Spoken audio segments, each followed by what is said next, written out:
Ever stared at your bank account, $5,000 burning a hole in your pocket, and thought, I should invest this, but where do I even start? You're not alone. Most people get excited about the idea of investing, but completely miss a crucial first step. And that misstep, it can cost more than just money. It can cost peace of mind. Here's the truth. Tossing your first $5,000 into stocks, crypto, or a fancy app without a clear plan is like trying to build a house starting with the roof. Sure, it might stand for a while, but sooner or later, gravity wins. Most beginners overlook what I call the pre-investment foundation, and it's far more important than picking the next hot stock or fund. Step one isn't buying. It's knowing where you stand. That means understanding exactly what you own, what you owe, and how much flexibility you really have. Sounds boring, right? But here's the kicker. People who skip this step often panic when markets wobble, or worse, over-leverage themselves chasing quick gains. Think about it like this. Would you hop into a car and start driving without checking the fuel gauge, or worse, without even knowing if the engine works? That's exactly what many first-time investors do. They see potential returns and jump in, only to discover later that they were underfunded, overexposed, or unprepared for risk. Here's the hidden rule most people miss.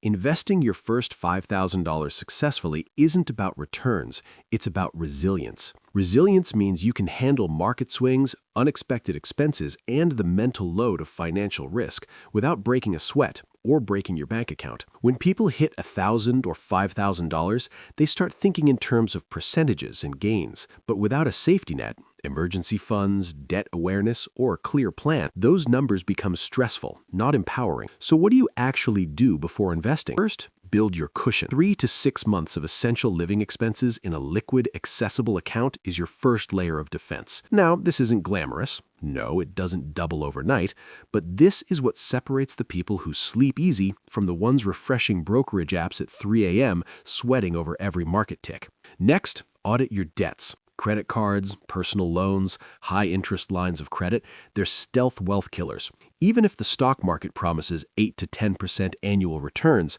a 20% credit card interest rate wipes out that growth in no time. Paying down toxic debt first isn't just smart, it's psychologically liberating. Suddenly, every dollar you put in the market feels intentional, not desperate. Once your foundation is solid, we move to the investment portion of your $5,000. Here's a simple, beginner-friendly split that actually works. 60% in low-cost index funds or ETFs. You're not picking the next Tesla or Bitcoin, you're buying a tiny slice of hundreds of companies at once. 20% in bonds or stable income options. Boring? Yes. Protective? Absolutely. Think of them as shock absorbers for your portfolio. 20% in a learning fund.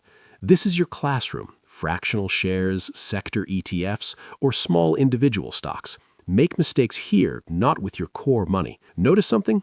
We didn't say buy the hottest stock or follow the latest trend. That's intentional. Your first $5,000 is about habit, not hype. It's about planning, allocating, and sitting through the inevitable ups and downs without panicking. One common trap?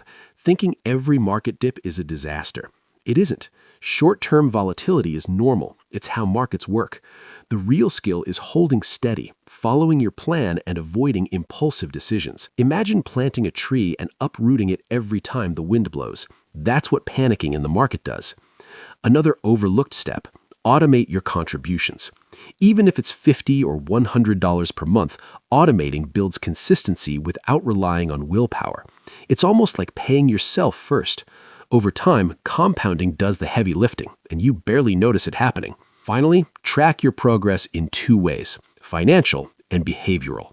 Financial tracking is obvious: portfolio growth, diversification, risk management. Behavioral tracking? Equally important. Did you follow your plan this month? Did you avoid emotional decisions? These habits compound quietly, often faster than money itself. So here's the takeaway. Don't obsess over the perfect stock, ETF, or crypto coin. Obsess over preparing yourself, emotionally, financially, strategically. Build your cushion, reduce toxic debt, allocate thoughtfully, and practice patience. Because investing isn't about adrenaline, it's about discipline, clarity, and smart decisions over time. First $5,000 isn't just money, it's the first seed of financial freedom. Plant it right, water it consistently, and watch what grows.